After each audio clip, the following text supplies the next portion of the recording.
ఓం శీతల మంత్రతంత్రాదులు సత్యార్థ ప్రకాశము.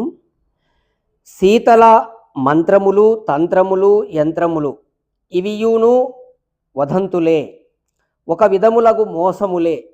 ఒకడు ఇట్లనును, నేను మంత్రము పెట్టి దారము గాని యంత్రము గాని చేసి ఇచ్చిన మన దేవతలు గాని పీరులు అంటే పెద్దలు గాని ఆ మంత్ర యంత్రాల ప్రతాప ప్రభావముల వలన అతనికి ఏ విఘ్నములు కలిగింపరు, అతనికి ఇట్లు సమాధానం చెప్పవలెను.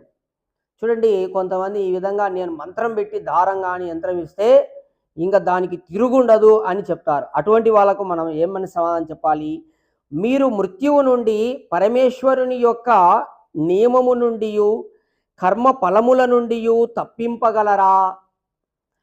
నీవు ఎన్ని మంత్రతంత్రములు చేసినను ఎందరో పిల్లలు చచ్చిపోతున్నారు కదా, మరి మీ ఇంటిలో కూడా చచ్చుచునుచున్నారు కదా, మరి మీరు మరణము నుండి తప్పించుకొనగలరా? అప్పుడు అతడు ఏమీయూ చెప్పజాలడు. అప్పుడు ఆ ధూర్తుడు ఇక్కడ తన పప్పులు ఉడకవని గుర్తించును.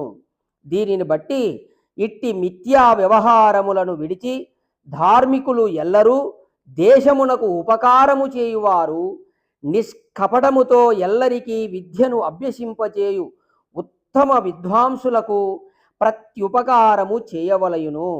వారు జగత్తునకు ఉపకారము చేయునట్లు మీరును ఆ ఉపకారమును ఎన్నడూ విడువరాదు.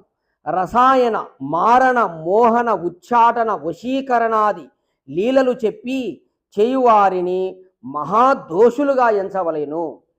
ఆ విధంగా ఇట్టి మిథ్యా విషయములను గూర్చి బాల్యావస్థయందే తన సంతానమునకు ఉపదేశించవలయును.